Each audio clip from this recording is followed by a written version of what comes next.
Welcome to Crash Concepts, where the economy, energy, and the environment are explored. Up next, fresh ideas and insights into the factors that are driving the world and shaping your future. Presenting information you can't afford to live without, here's Chris Martenson. Welcome, everyone, to this Featured Voices podcast brought to you by Peak Prosperity. I'm your host, Dr. Chris Martenson. Look, one of the most prevalent questions I have personally received over the years is this: how can I talk about these really tough issues with the people I care about? Things like the destruction of ecosystems or climate change, the wealth gap, infinite exponential growth on a finite planet, overpopulation. These are all seemingly too difficult to talk about by most people, with most people. And at our website, in our community, we don't allow highly emotionally charged topics to be discussed at all, because those serve to fracture online communities very easily because we're not face-to-face. And we have larger issues that require our common attention, our insights, our actions. So no politics, no abortion, no religion. We keep those. There are plenty of other places to express and share those views, while our conversation zone sticks to the economy, energy, the environment, exponential growth. That's where we need to stay focused. Our advice, however, has always been, if you are going to approach even these conversations, you have to do it very carefully and to understand that it's kind of pretty rare that the data actually matters in that conversation. Well, today's guest is going to be just a huge relief to all of you seeking new ways to communicate your views of the world with those around you. Today's guest is Peter Boghossian, who, together with fellow author James Lindsay, wrote the book, How to Have Impossible Conversations, a Practical Guide. Perfect for my audience. This is going to be great. In this brand new book, Peter and James guide you through straightforward, practical, conversational techniques necessary for every successful conversation, whether the issues climate change, religious faith, gender identity, race, poverty, immigration, gun control. Dr. Boghossian is an assistant professor of philosophy at Portland State University, and his area of academic focus include atheism, critical thinking, scientific skepticism, and the Socratic method. Peter has a teaching pedigree spanning more than 25 years, 30,000 students. He's been in prisons, hospitals, public private schools, seminaries, colleges, all over the place. Dr. Peter Boghossian, welcome to the program. Thank you for having me on. I appreciate it.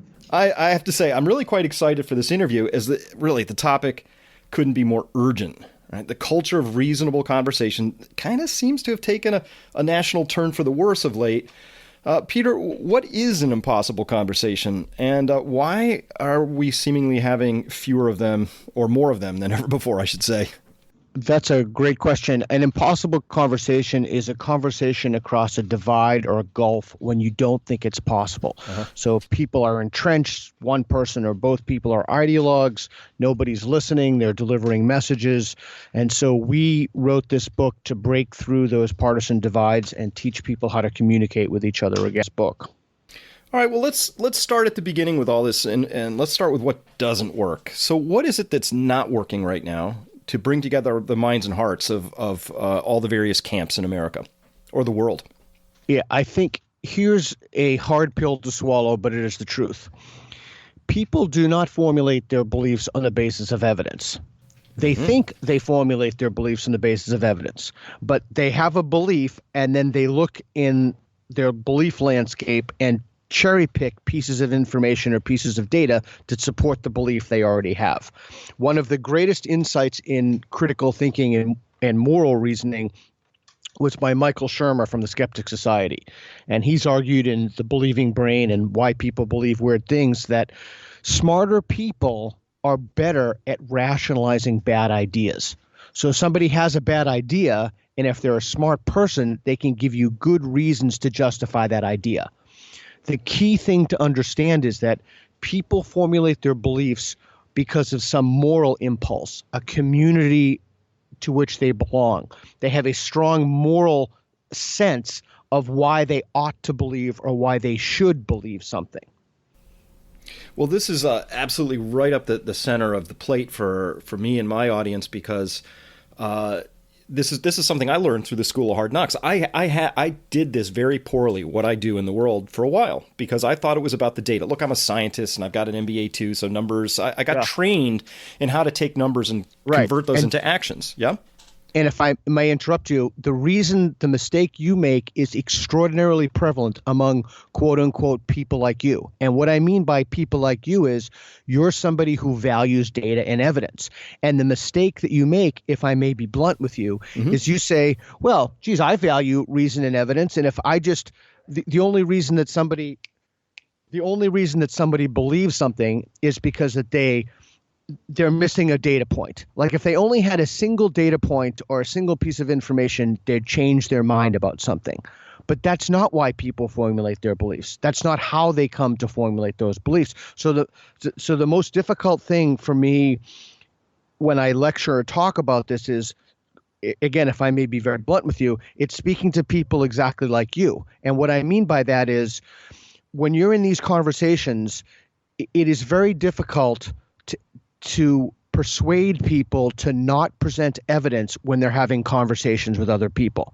Because if they presented evidence with people, that triggers something called the backfire effect, where people is well established in the literature, where people just hunker down or double down in their beliefs. So instead of providing evidence, there are other ways that we have to shift those conversations to. And I know that sounds incredibly condescending, or when you're having a conversation with someone, why can't I just present him with this piece of evidence? Well, because it won't change someone's mind. If it would have changed someone's mind, they would have changed their minds already. Exactly. So let me throw a concrete example out and get your reaction to it. One of the things that I talk about that's got a lot of data is this concept of peak oil, right? And I can show you hundreds of oil basins and thousands of wells, and they've gone through this peaking cycle. And I get up there and I'm talking with somebody, and they're giving me all the usual signs that they're saying, I'm not buying that story, right? And I find that if I show them, if I've shown them 10 graphs and I show them an 11th, now we're both just getting more annoyed. Right. And if I go to 15 graphs, now we're just both vexed with each other. And, exactly. And in truth, what I found is that under that, though, the belief that I had to go after was they have a faith in technology. It's a belief. Hey, we're going to find something new. And that was the thing that was actually the rub point, not the data. Right. So Okay.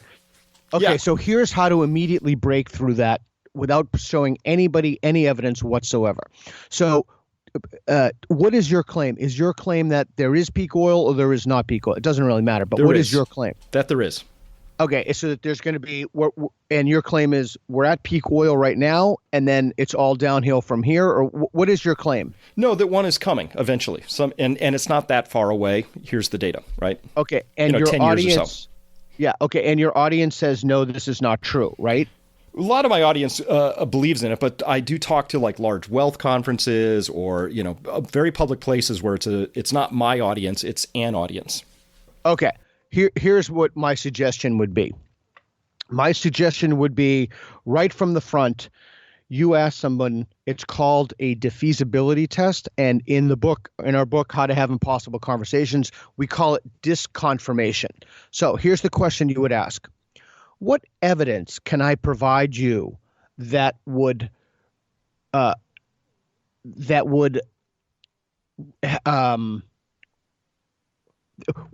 evidence could I provide you that would change your mind about this? So, for example, what evidence could I provide you that would change your mind about peak oil?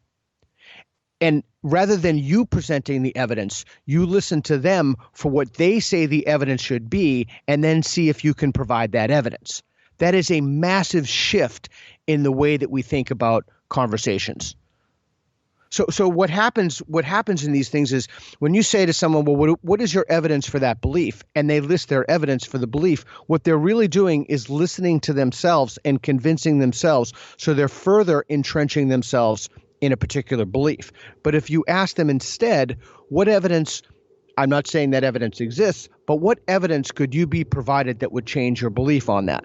Then they generate the disconfirmation questions for their own beliefs. Okay, and what if instead of them having evidence, they give you a logical fallacy that seems difficult, which is, well, it hasn't happened so far, ergo it won't, right? People tell me I'm going to die, but I haven't, ergo I won't. It feels like a logical fallacy, correct? Yeah, well, you just did exactly. I think you very adroitly answered your own question. You would give an example of when that's not true in other cases, like death, and say that happened. That hasn't happened yet. In each case, though, you're not providing evidence for something. Mm-hmm. And it is a very, very difficult pill to swallow for people who pride themselves on formulating their beliefs on the basis of evidence. Yeah, now I love this, that it starts with beliefs and it's not about the evidence, because so often I feel it's presented as if there is evidence and there's strong evidence, but really when you scratch at it, often there really isn't. So we're down to beliefs. You've given us a start on I love the way you took that example that I gave you of how we would begin to have these conversations. So part one seems to be convincing somebody is not about me having a better argument or more data or anything like that. You started by having me reach over and find out where they are. Yeah, and there's two steps even before that. The first thing all this silliness about listen and believe, that's nonsense. What you want to do is you want to listen, understand, and then instill doubt. So you use the word convincing. It's not really about convincing anybody of anything. In fact, it's far more difficult to convince somebody of something than it is to instill micro wedges in their cognitive architecture. In other words, to instill doubt in their belief system to help them become less confident in what they believe. And that's another way to shift the thinking in the conversation. So in the book, we recommend the first thing is understand the claim someone's making. And you have to usually ask questions about that. From the hostage negotiation literature, what you want to do is you want them to ideally they will say, that's right. So that phrase, that's right, is important. There's something else from chapter 5 that we write about called Rappaport's rules. So here's the template. First, listen to what the claim is. Second, ask clarifying questions about what the belief is. Third, repeat back to them what it is that they believe, what it is that you think they believe, so that you want to secure that's right. Mm-hmm. Now, there's one other step in there that will raise this to a whole nother level. And that step is ask them to put their belief on a scale. So say, for example, on a scale from 1 to 10, how confident are you? And then repeat the claim back to them. So that number, the number they give you, is key. And that's going to guide the questions that you ask. And it's going to be like a pre and a post test. You're going to ask at the end of the conversation, how confident are you in that belief? And then you're going to compare those two numbers. So that's one way you can use a scale, but that's a template for everybody to use immediately. Listen, understand, repeat back, try to secure that's right. Ask them to put it on a scale, immediately begin with a defeasibility question. No evidence whatsoever. No evidence whatsoever. So let me rewind just a bit, because this is something very important right at the beginning. This idea of instilling doubts. And so if I have the mental image correct, it's kind of like they've got a belief system. It's a dam, and you're trying to put, there's some ways to put cracks in that. And this, I know that some people will automatically be thinking, oh my gosh, this sounds like manipulation. It sounds like some of that Tony Robbins neuro-linguistic programming. It's something, it's not right, and particularly people who I count as progressives think that somehow being influential is the same as being manipulative. But honestly, humans, the way we're wired biologically seems to be. I've done interviews with people like Michael Shermer and also people like Tali Sharot, who does optimism bias research at the neuro level. So you take this together, we're wired up a certain way and we hold beliefs, and these beliefs are always subject to change. I think that's the part I love that you're getting at here, is that these things are malleable. They're not completely hardened. There are ways to get through that. I remind people in audiences that we've all held beliefs that went away.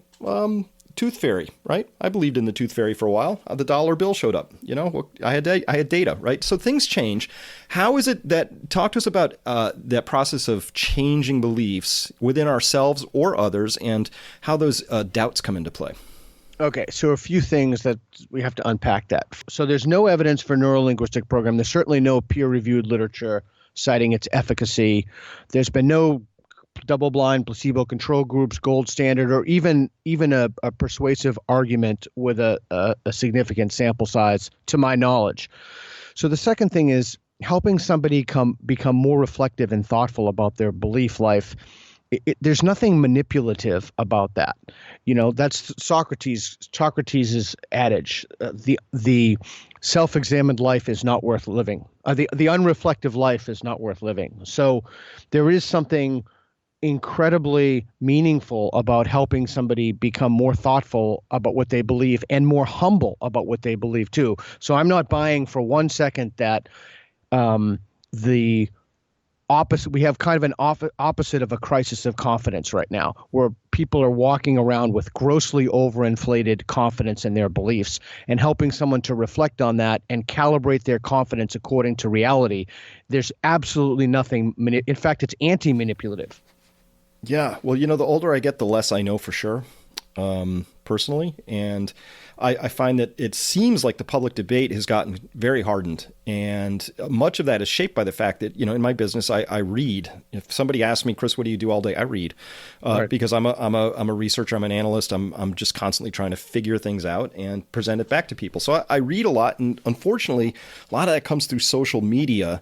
It feels to me like the social media platforms have done a fantastic job of working against the things you're actually trying to re-elevate in your book.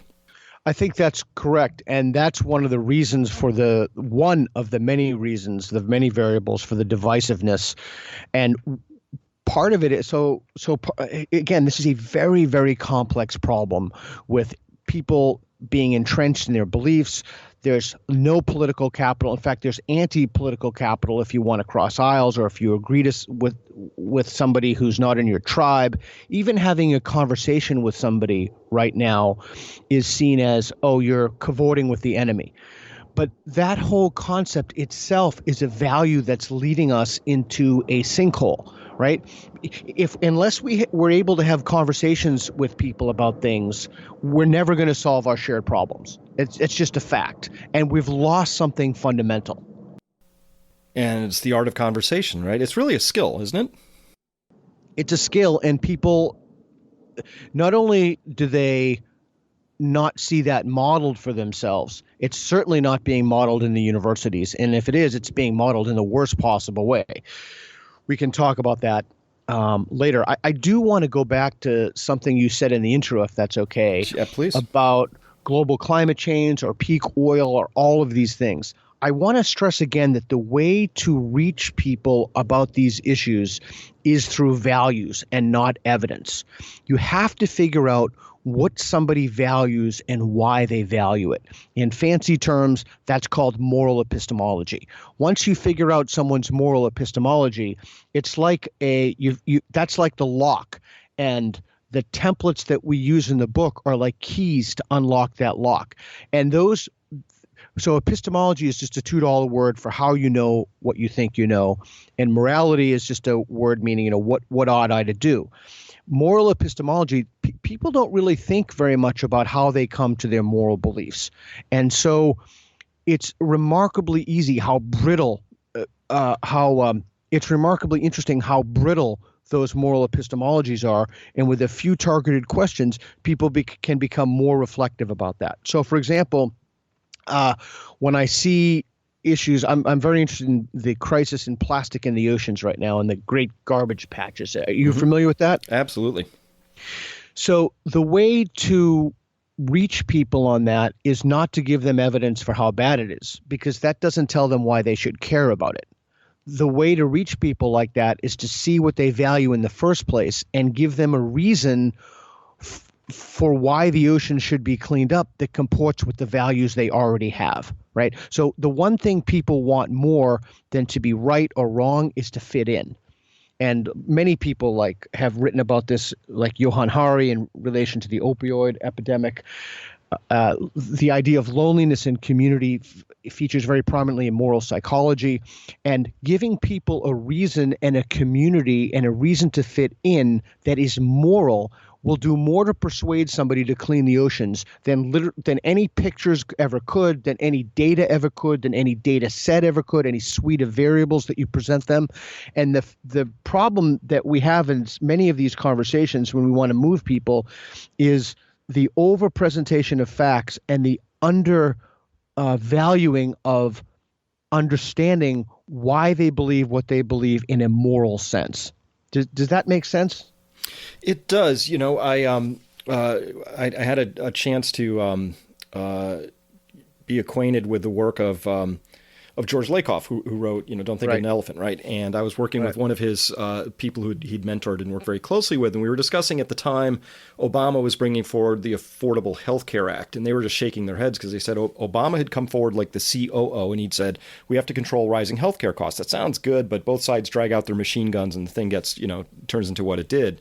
And instead, they argued very strongly and to me persuasively that in the CEO role, he would have come with a moral argument and he would have said, Americans deserve access to health care when they need it, or something like that. Right. Exactly. Once you can bring that moral piece in, now people have a different response to it. They can't just shoot it down and say you have got a bad plan because now my aspirin's going to cost more or something. Right. Now they have to wrestle with the idea of saying, am I really against people having access to healthcare when they need it? And it makes for a different conversation. Is that what you're referring to?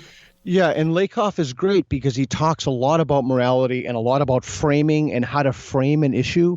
And so that is absolutely a component about that, to think in terms of why does somebody believe that?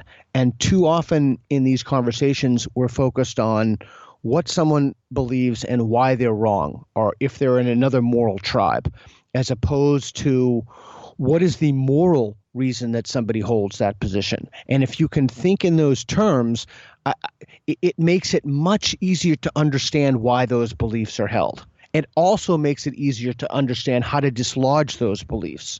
Right. And Jonathan Haidt, the social psychologist from NYU, has written about this fairly extensively, and that conservatives and liberals have fundamentally different understandings of the way they process information, with conservatives, valuing or liberals valuing harm and fairness more, and conservatives looking at the same data set and coming across with different interpretations from that data. Mm-hmm. So, for example, a liberal talking to a conservative about guns, there are ways to persuade them in terms of safety, in terms of their own personal security. Oh, I'm concerned about my safety if people in a society if people in society have guns. So, something like that. It's a crude example, but the basic idea is to figure out why somebody holds the belief they do morally, and then address the moral concern of the belief before any evidentiary burden, before like, oh, you don't have sufficient evidence for this, or why do you believe this? Let me give you a quick example of how you can do this. There's somebody who does, his name is Anthony Magnabosco. He has a YouTube channel, Magnabosco. I think it's Anthony Magnabosco or Magnabosco. He goes around and he has 5-minute conversations, sometimes 10-minute conversations with people, and he attempts to understand why they hold beliefs and then instill doubt in those beliefs. And so there was a really good example of a woman who believed that everybody has a 7-pound soul, and when you die, the body loses 7 pounds. The normal way of thinking about that would be to engage that and demand evidence and ask for the studies and et cetera. But he asked a very interesting question. He said, does an 8-pound baby have a 7-pound soul? So that question was a way to help somebody reflect on a belief without providing any evidence, by asking them if their belief makes sense to themselves. And you will be far more successful in your conversations if you have that approach than if you would demanding data, demanding evidence, asking to see studies. We know from the literature, it is abundantly clear it does not work. And we also know that people change their views from a point of psychological safety. So if they feel safe, they're far more likely to change their views. And if reasons are generated by them, not by you telling them why their beliefs are wrong, but if you can help them come up with, as I said in the beginning, disconfirmation criteria or defeasibility criteria, if you can ask them what it would take to falsify their own beliefs, that's a great mechanism for instilling doubt. So let's imagine, and I love all of that, and what I really love is that you've got a lot of proven, very evidence-based techniques, and you've got all kinds of things in this book that really just lay out a roadmap, and it's like a script that people can follow, and all of that. Exactly. So I love that, and so let's imagine, it's Thanksgiving, and people go, So I've been this nut for a while in my family, of course, because I hold these views, and I'm looking out very far, and I'm thinking multi-decades out. And at heart, my value is I'm a conservationist, meaning I would rather have my children or grandchildren as yet unborn come into a world of opportunity and abundance, not a place that's been heavily degraded and despoiled. And they should be able to catch frogs in a pond just like I did, right? So that's sort of my guiding. That's my value system, and so you're sitting around. I might be sitting around Thanksgiving table, and they go, "So, hey, you still believe in that peak oil nonsense? How do you? Where's the starting point for this conversation? Are there truly impossible conversations to have?" Yeah, so that's a good one. If you're at, would you say Thanksgiving dinner? Yeah. Okay, so the first thing you need to do in those relationships are not relationships of choice. So we advocate in chapter 1, the first thing you need to do is you need to figure out what is your goal of the conversation. Is it just to get through dinner? Is it to enrage someone? Because that's pretty easy to do. Is it to make people like you? Is it to get along? I mean, once you figure out what your goal is, now, so I can't tell you what your goal is for Thanksgiving, so you tell me what it is, and then I'll tell you how to proceed. Or how I think you should proceed. My goal is to not violate my inner integrity, which is founded on this idea that I might be wrong, but I'm not confused, right? I have a whole lot of context for any position I hold, and it's a matter of integrity to me to remain true to that position. And are you willing to revise your beliefs? Oh, I do it all the time. Data works for me. Or yes, I found so many times I've been wrong about things, and in my business, you have to constantly revise your position. Sort of that Keynesian moment in the Senate where he says, when he's asked, what will you do if the data changes, and he said, I'll change my opinions, of course. Right. And just as a parenthetical, that's one of the reasons I love Andrew Yang. And I see that it is not a virtue. In fact, we have the word flip-flopping, meaning if you've changed your mind, which is a pejorative and horrible term, because we should reward people who say either I don't know or I've changed my mind. I have a new data. Here's more data about warming or what have you, and I've changed my mind as a consequence of that data. And that is the sort of thing that should be a virtue, but it's not. So back to your Thanksgiving dinner. Once you figure out what you want to do, one of the things that I've learned over the years, I've taught in prisons, I've talked to just truly countless numbers of people about faith, a wide range of issues. I've taught moral reasoning for years, decades. One of the things that I've learned is when you really truly listen to somebody and figure out why they believe what it is they believe, almost nobody in normal conversation really has any idea why they believe what they believe. Mm-hmm. They'll have a sentiment or a belief they should hold. The American philosopher from Tufts, Dan Dennett, calls that belief and belief. They have a belief that they think that they should hold, and then their universe kind of revolves around these particular belief clusters. So one thing you could do at your Thanksgiving dinner is really just ask somebody. You don't say, hey, give me a lesson what you believe, but just ask them why they believe what they believe and probe it. And almost nobody will become upset with you if you ask them why they believe what they believe. Now, here's the trick. The key is don't probe their conclusions, probe their epistemology. In other words, don't probe the belief that they have, probe the reasons for their beliefs. And one of the reasons for that is if you probe their conclusions, that will invoke a defensive posture. They'll become very defensive. The other thing is if you probe their conclusions, almost everybody has well-rehearsed reasons for why they believe what they believe. But very, very, very few people have really thought about their moral epistemology. In other words, the reasons that they derive those moral beliefs. And so asking targeted questions about those things, if nothing else, can give you a lesson in why people believe things. And you don't have to worry about people becoming upset with you. In my experience, nobody becomes upset with you when you ask them about their beliefs. Everybody loves to talk about themselves and why and their beliefs. So that's not an issue. And more often than not, those conversations, as long as you're not delivering any message, those conversations will both be instructive for you because then you could use that in subsequent conversations with people who hold those beliefs. And if you do that enough, you get extremely good at, in a very short period of time, figuring out exactly why people believe what they believe and then finding Achilles' heels, points of weakness that you can hone in on and instill doubt with. I love all of this because this is like just to me it's really fascinating. So listen, I had all this data, and the scientist in me went out and tried to sort of share that with the world. And trust me, I talked to all these scientists who have all this really depressing sort of climate data, and they're like, nobody's listening, right? And I learned, of course they're not, because it didn't matter, right? And so I had to go down this whole tour of behavioral economics and learning about how people are actually constructed and personality types and a little bit of neurobiology and all that stuff to sort of come to the conclusion that it's immensely powerful to have some insights into how people are constructed and how they operate, right? And so that's body one. And then body two would be, I love this idea you say that if you enter into a conversation, you go in with this open mind of saying, I'm here to learn something. Even if this person has a point of view like that you're going to learn nothing from, which is the importance of racism, that's not important to you. You don't share that value or system. The learning is you get to go in and discover what they believe. Right. That's even more important in that sense. If someone's advocating the importance of racism, figuring out why it is that somebody believes that is absolutely indispensable for when you have future conversations that aren't at the Thanksgiving table, right? Because then you would have practiced and rehearsed.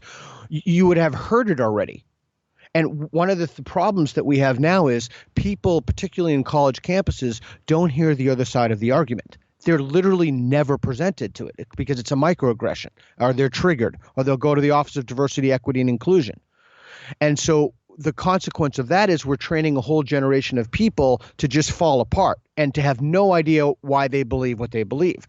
So if somebody is sitting across from you and has an odious belief, I would argue that's even more reason to engage them and figure out why they believe it. And if you're one of those people who say, I can't talk to a racist, this is too terrible. Well, think about Daryl Davis. Daryl Davis is a black guy and a musician who goes around and he speaks to people in the Ku Klux Klan and he gets them to quit the Klan. If Daryl Davis, a black guy, can go to speak to Ku Klux Klan members about racism and he has a whole closet full of abnegated hoods to prove his methods are effective, then you can sit over a Thanksgiving table and have a conversation with somebody about guns or factory farms or what we should do with people who have IQs under 25. No problem.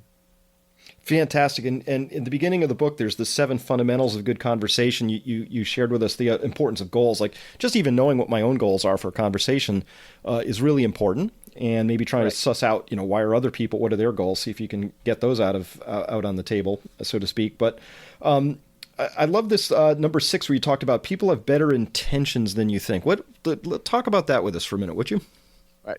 People don't do things to be bad people. Now, that doesn't mean there aren't psychopaths or trolls or what have you, but most people do things because they think that they're good people. In fact, in Plato's Theaetetus, Socrates says that people don't knowingly do bad things. So it's because if you had all the data and all the information, I'm not saying you have to agree with this, but this is just what Socrates says, you would act or think differently. So most people have good intentions, but the problem is that those intentions have been warped and corrupted and distorted by value sets, by pernicious ideas, by ideology, and that it's not that people believe things or do things because they're bad in general or almost overall. It's because their thinking has been damaged and they're not thinking about something in a way that's clear and demonstrative. Yeah, and I really love this whole part. So this, part 2, it's just the fundamentals of good conversations. It's really the fundamentals of connection, and this seems really critical. And honestly, this feels like one of these things I should know. And so I'm almost a little bit embarrassed to say I don't know all of these things. It's kind of one of those things you don't talk about because you're just supposed to know, like how to negotiate for a mortgage, like what nobody taught me, right? And but it's to really develop that rapport with somebody is an actual skill set that we can all refine potentially to the rest of our lives, right? Right. It should never be an embarrassment to claim you don't know something. It should always be a virtue. And we need to start creating societies and cultures which are truly the opposite of the one that we have now. When someone says, I don't know that, they should be praised, particularly in a college classroom, right, with a PhD. If someone says, geez, I really don't know, that's exactly the sort of modeling behavior that we should encourage. So we're running around in this culture with a kind of hyper-inflated confidence that's truly not rooted in anything. And people think that they're better people as a result of being so confident in their belief system. So I laud you for saying that. And I don't not only do I not think it's a shame, I think it's a really good thing that you've modeled that for your audience. Well, thanks. I've been humbled, just so profoundly. My PhD's in a biological science, and so I learned things like molecular biology in the 90s, and all through the 90s, early 2000s, I would have told you declaratively how DNA worked, what a stop codon was, how base pairs got read, all of that stuff. And then, whoops, lately we've had all this epigenetic stuff come out, which totally upends everything I learned about how DNA is functioning, all that stuff. And so the older I get, the less I actually know for sure, because we're learning all the time. So I not only do I model it, but I live it. It's very humbling to be alive these days. So that is a great example of another technique we talk about in the book. When you ask somebody so if they have a belief and then you ask them to put it on a scale, and then remember at the end of the conversation, re-ask them again. So we started this conversation about, whatever it is, plastic in the oceans, guns, abortion, drug, marijuana legalization. You said you were 9 confident that marijuana should be illegal or legal, what have you. Mm-hmm. I'm just curious. Now we've had a conversation. Where would you place your belief on a scale? And you can judge if your goal is to help people be more thoughtful about their beliefs, you can judge their effectiveness by what they say on the scale. So the other thing, so before I go on, was that clear? Yes, very. Thank you. Okay. I just want to say a few more things. So if you say to someone, I can't, they say, well, I'm 10, I can't be wrong about this. So you know how you said that you were wrong about epigenetics, mm-hmm. right? Or you hadn't considered that. So you can just ask somebody, okay, think back. It depends how old they are. If they're younger, you have to change the number of years. So if they're like 18, you can say 5, but if they're 40 or 50, you say 10. Think back 10 years ago, assuming you talk to someone who's, 40. Think back 10 years ago when you were 30. What percentage of your beliefs, or have you changed any of your beliefs since then? The overwhelming majority of people will say yes. If they say no, then you just go back 10 more years. If they still say no, maybe they're lying, or maybe they have some kind of mental or cognitive impairment. I don't know. But the overwhelming majority of people will say yes. So then you just say to them, okay, so let's project out 10 years from now. Do you think any of the beliefs you hold will change in that period? The overwhelming majority of people will say yes. What the implication is that is a reason to take the beliefs that you have now and be less certain about them. So is that clear so far? Absolutely. Yeah. So you're giving them a pathway without telling them anything. You're giving them a pathway that relates to their own belief life so that they can reflect on those beliefs to become less confident about the belief that they hold, with whatever belief that they hold tenaciously. Right. And so once we've got somebody in this conversational set, part 3 of the book goes into 9 ways to start changing minds and minds and bodies, I guess, because some belief systems seem to be held in the gut, as it were. Let's talk about, you seem confident that it's possible to intervene in someone's cognitions, as the subtitle of this chapter. How do we go about doing that, and what evidence do we have that it works? I can't remember how many. There are pages and pages and pages of data. I can't remember how many pages our bibliography is in the reference section, but it's all in the notes and the end notes. All of this stuff is thoroughly researched from the literature. I also started this in my dissertation in prisons where I tried to help the men, and I say men because they're all men at the local prison, Columbia River Correctional Institution, develop their critical thinking and moral reasoning skills. We know this works because there's an abundance of literature on it. And hopefully I've tried to make a substantive contribution to that literature. You can tell that it works without reading anything by following the techniques and asking someone to put their belief on a scale before you begin, or right as you begin the conversation and right at the end of the conversation. I will say that if the most effective interventions or ways to help people become more humble about what they believe, or it's the question that I ask you, if you are really somebody who is genuinely willing to reconsider what they believe, all of these conversations will be more smooth. You will be far more effective at conversation than not.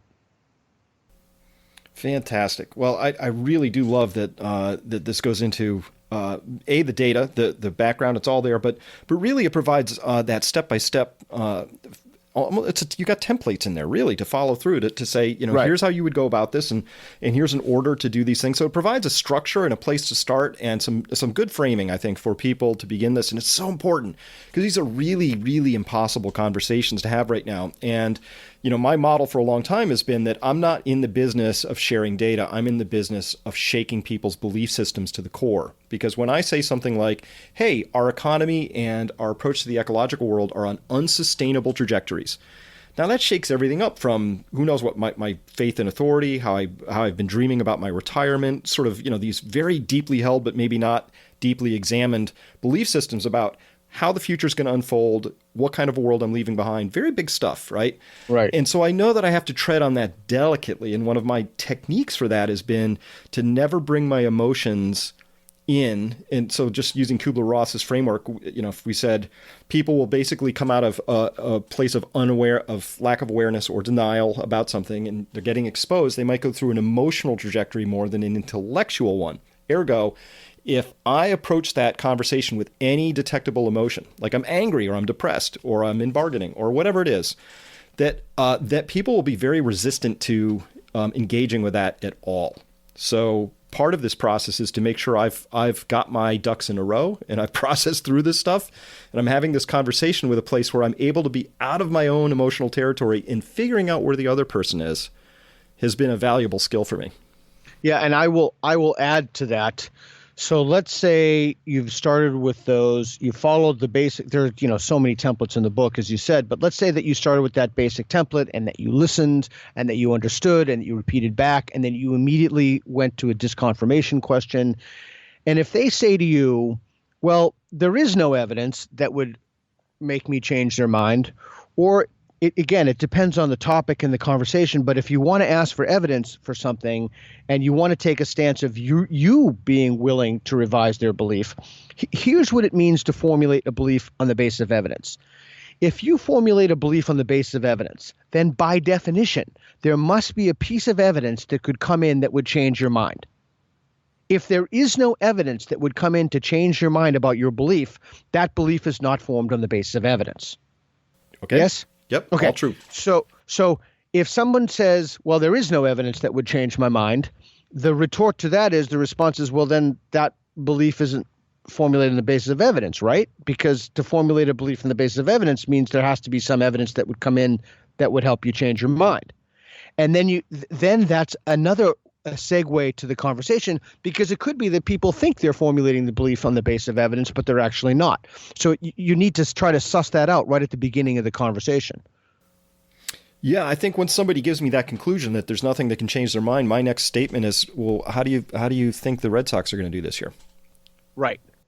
And you will find more often than not that it is with moral claims that people are unwilling to change their mind. Usually if it's a claim about, an empirical claim, like should we, should we do geoengineering and place large panels between the sun and the earth to try to stave off global warming? Most people that might have a strong moral valence to some people, but most people will think about that and consider it and look at the evidence. But if you start talking about other things that clearly extend into the moral realm, like what we should do, what policies should govern people who have IQs under 25, which is Peter Singer's question, which you will never hear discussed in a university, people are less likely to admit that those beliefs can be swayed. Because they like to think about themselves as good people, and good people hold, insert the blank, right? Good people hold these beliefs about people who have IQs under 25. Those sorts of beliefs are much more difficult to have those really are impossible conversations, particularly when people say they're 9 or 10 on the belief scale and how confident they are in those beliefs. Yeah, now I'd love to circle back now around to the university situation. You're in Portland. I got my Bachelor of Science from Lewis and Clark College, and I was great. I was kind of on a 9-year 4-school program. I dallied a little before I got my the rubber hit the road for me. So I was a little bit older. I actually had a daughter, and I was in this class all the way back. This is mid 90s now, and I had a little bit of experience, and there was this class, and it was a business class, and it was on organizational development, and they were really pushing this idea that men and women deserved equal opportunities, and they're exactly the same, and all this stuff. And I dared to put my hand up and say, "Hold on, I have a daughter. She's 3, and I watch her playing with boys. I'm here to tell you there are differences.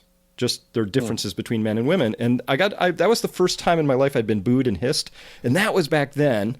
I've only heard that from my faculty friends that things have gotten maybe even more rigid since then. And to me, a university was supposed to be a place where you would challenge your ideas and open your mind, and it's felt so opposite to me then. In the band I was in, I wrote a thing called PC Sheep. I was very anti-PC for a while, and maybe not in a clever way like you would have outlined in this book. So that was my experience then. What is your experience with university now and the climate there? Well, to talk about gender would be akin to throwing a live hand grenade in the room and expecting everybody to remain calm. It's just not going to happen. There are moral orthodoxies that dominate the university. You cannot contradict those moral orthodoxies. Many of those, or most of those, relate to things dealing with protected classes. They violate, you can't say certain things that violate egalitarian norms, like all cultures are equal, all peoples are equal. There are orthodoxies that more or less have to be subscribed to, and party lines that have to be adhered, or it just becomes a theft of your time and not worth talking about those things at all. So I've been told that I can't render my opinion about protected classes and can't teach in a way that renders my opinion about protected classes, etc.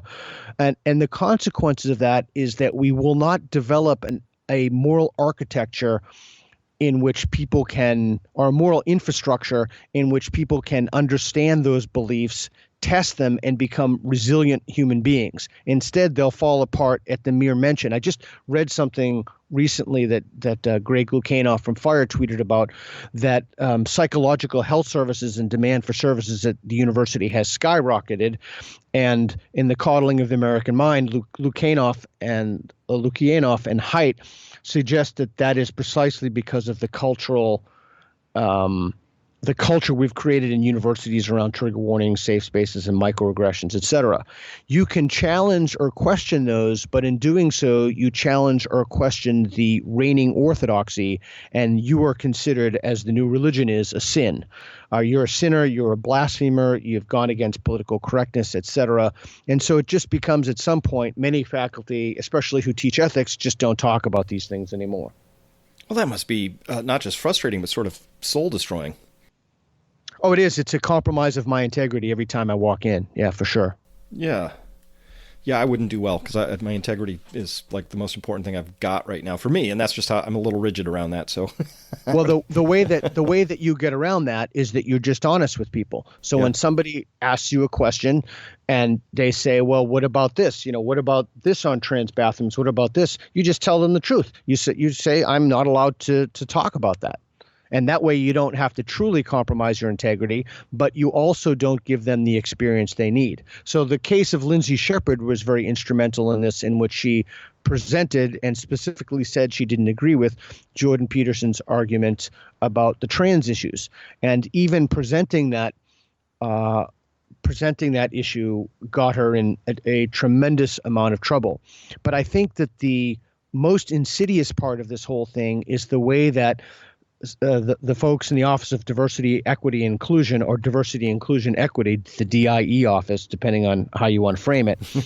I think the most disturbing thing about this is that not only have they institutionalized mechanisms to prevent people from engaging certain subject areas, but I'm deeply concerned that people get out of the one opportunity they have to have a conversation, an honest conversation, and look at the other side of the issue, and they don't take it.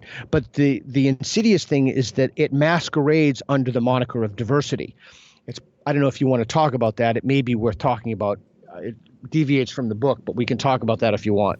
Well, I think it's really important because it's setting why we're in a climate now, setting the stage for why we have this climate of an inability for people to actually converse on things without becoming very emotionally triggered, for lack of a better word, and it's all over the place.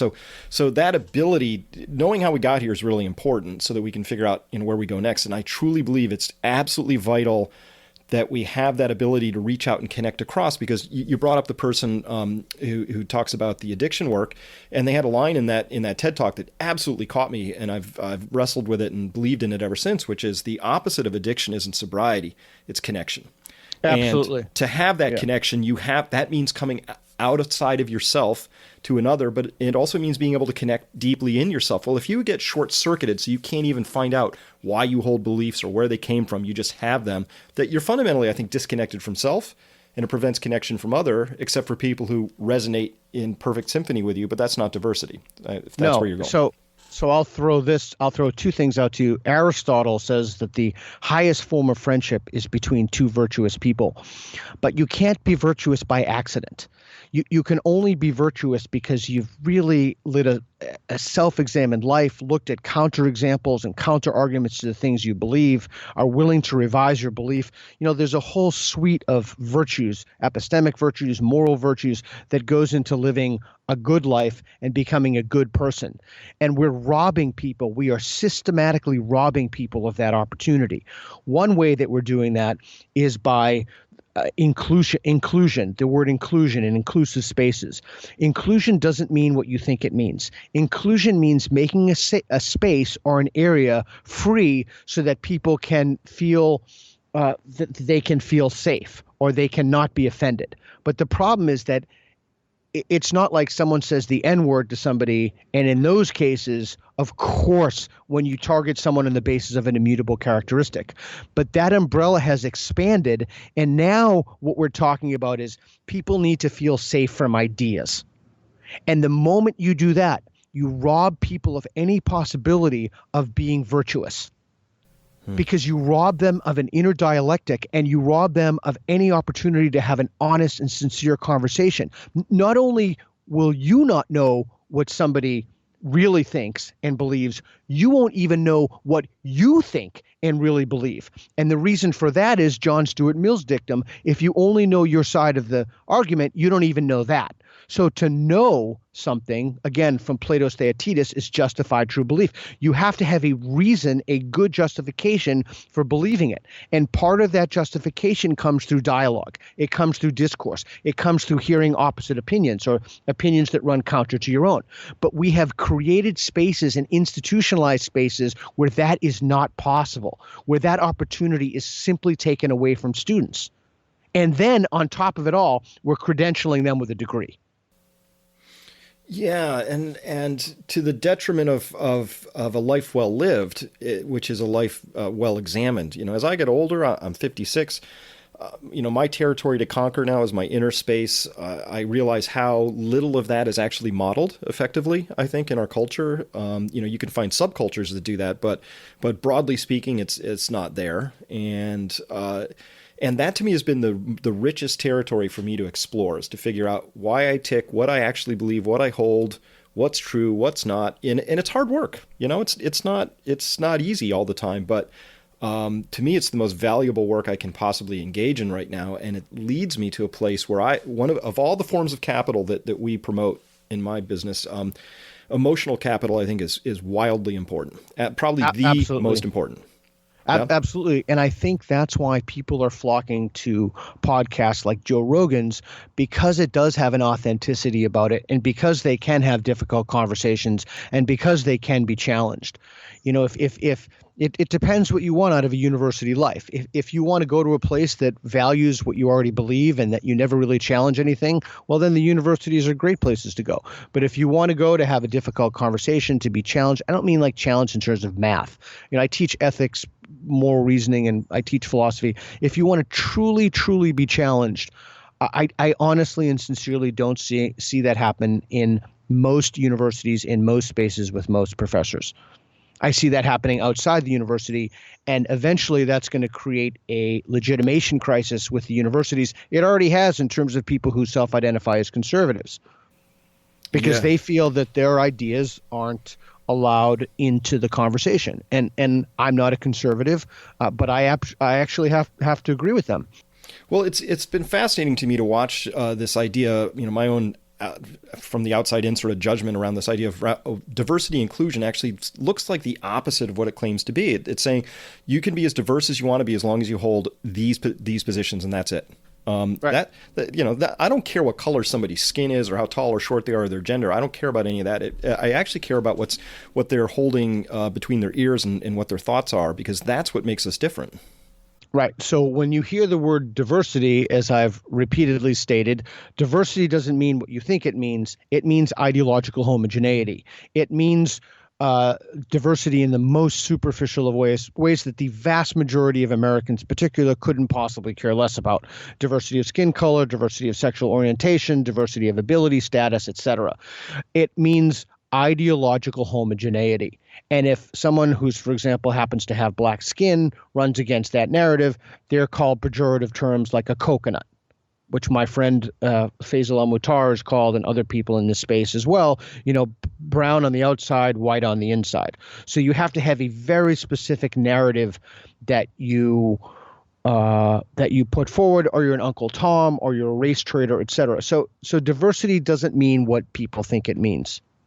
Yeah, and it's just, again, from my perspective, looking at what's happening with the ecological destruction, the loss of species, seeing where we are with aquifers running out, we're taking the last topsoil and flushing it into the ocean. There's a lot of things where we can say, wow, there's big things we really need to be looking at. But the dominant narrative right now is business as usual holds the sway, right? Well, it's bad time to talk about that, Chris. We need more GDP this quarter, so that's that. Okay. So I would love to linger on this with you for a moment, if you don't mind. Please.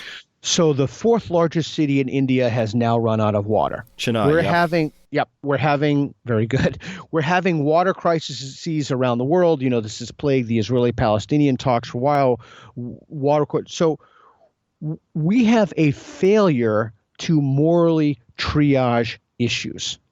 We have a failure to hierarchically prioritize. Look, here's a litmus test for this whole thing, and we wrote about this in the book.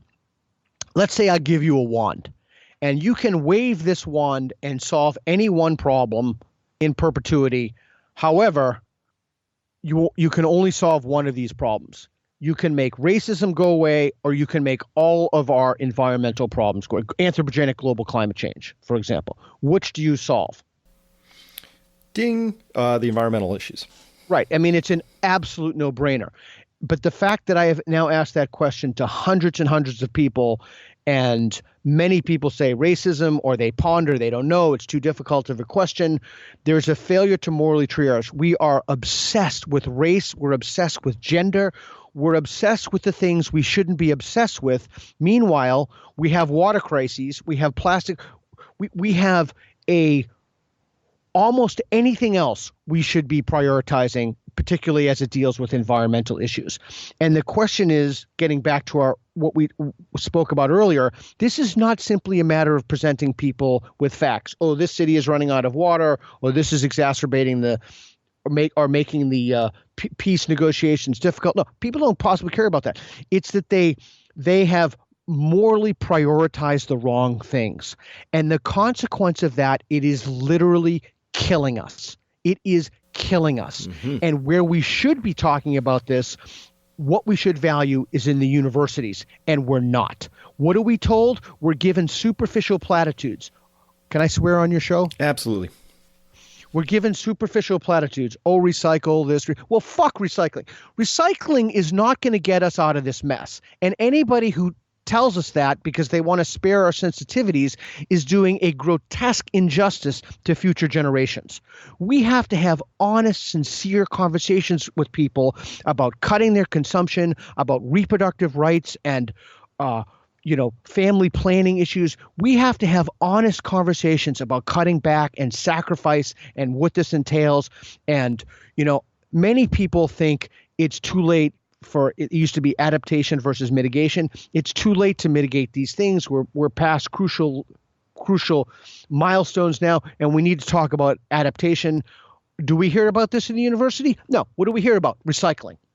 Okay, so there is a failure to be honest about our problems. And if you are not honest about your problem, it will not solve itself. And I can tell you in no uncertain terms, if we continue to be obsessed with race and gender and not even to speak honestly about those things, these problems are not going to solve themselves. They will literally kill us. Absolutely. Super well, just very well said. And I completely agree. And it's a complete failure of simple math on one level, because some of these things are very easy to add up. And the other is that moral prioritization you talked about. We can clearly point to things where, listen, gun control seems important. Here's how many people die from it. It's a big number, right? But nobody ever talks about how many people die in the medical system due to lack of access or improper treatment. Different subject, right? So if you can prioritize the risks that exist out there, you can see what we're facing. And this is a very simple grid to me, right? If we do nothing and we do business as usual and the world ends in a burning catastrophe, that's a very, very, from an insurance standpoint, right? That's a catastrophic loss. It's a very, very big unsurvivable outcome. So maybe we ought to wait at least something towards talking about that, and at least to have the conversation to go, you know what, we've analyzed, it's not a big deal. But we're not even having the conversation. Right. And part of the reason we're not having the conversation is because people don't know how. So I did an event with Christina Hoff Sommers, who wrote The War on Boys, New York Times bestselling author, and my friends Brett and Heather, who from the Evergreen debacle. And I had a tenured associate professor stand up or start screaming from her seat all this crazy stuff in the middle of the event. So not only is this not being modeled for us and for our students, the exact opposite is being modeled for us. Right. So now students see this and say, oh, my professor stands up against fascists. I'm called a fascist all the time. So we don't know how to communicate. That was one of the impetus for writing How to Have Impossible Conversations. We're not having those conversations. And even what's more, in some circles coming out of the academy, speech is seen as a form of violence. And having a conversation with someone with whom you disagree is seen as platforming them. Okay, if we keep this up, and I am telling you in no uncertain terms, these problems are not going to solve themselves. If we keep this up and continue to not be honest with people about the severity of our ecological problems, we will die. I completely agree, and I have this. I get into this argument, particularly with people who are in the green space. They wanna promote alternative energy. They care a lot about climate change, and they soft pedal it, and they don't tell the truth. And they say we need to cut carbon by 50% by 2030. I say, do you have any idea what that means? Which 50% of the people are going to die? Because you have to understand the relationship to energy in the food system. I mean, it's like a big complex thing, but they peddle it as if it's just all we need to do is decide to do that. And they undersell the other part. But I think people know the bullshit. They can smell like that. There's a big gap in your thought process there, right? So when I teach this at universities, there's a sustainability course at Berkeley, right? I don't varnish anything. And I have kids come up afterwards and they go, God, thank you for finally telling me the actual truth, because I can handle it. I feel like they feel like they've been protected, and people, the adults just don't want to be honest with them. They smell the bullshit in it and they don't like it. So, some people, that's true. But the problem is that if you've indoctrinated people from the earliest ages to say when they're offended, to be offended by something, to not engage ideas, to not reflect on things, to not be honest about the nature of problems. And I've looked at my kids' textbooks, and I'm not a scientist. I work in an adjacent or cousin realm to that. Of philosophy of science, but I'm not a scientist, and it's all whitewash to me. And so if you get kids young enough, they will simply not understand the reality of the situation and the gravity of it. So, you can hold, and that could be a function of university architecture and diversity boards. And I've passed the point of concern long ago, and I'm now into the point of worrying. And that's one of the other reasons that we wrote this book, is because that's part of the reason to not have it hardcover is to just make it more affordable to get these tools in as many hands as possible. We have to start talking to each other again. We have to. We have to have the tools to effectively communicate with each other, because if we don't, these problems are simply not going to go away. They're going to get worse. And there comes a time when a problem transforms into a predicament, meaning there's no solution, just outcomes, and none of them good, right? Well, yeah, and at this point, it's adaptation as opposed to mitigation. All this stuff about mitigating, I think it's bullshit. Mm-hmm. And I think we need to have an honest conversation about what adaptation would look like, how much it would cost, where we move people from coastal areas or what areas we move them to, who's going to pay for it. I think we need to start having honest conversations. I personally think we should have honest conversations about everything. But again, we are not valuing the right things. We have a what are those, like, those mirrors in the funhouse where you look at yourself and you're like, that's the I don't know what the name of that mirror is, but that's the kind of funhouse mirror effect that we're seeing. We have misprioritized our problems at this point. And the way to get back the corrective mechanism to keep that in check is the one we've eliminated, which caused the distortion to become even bigger in the first place.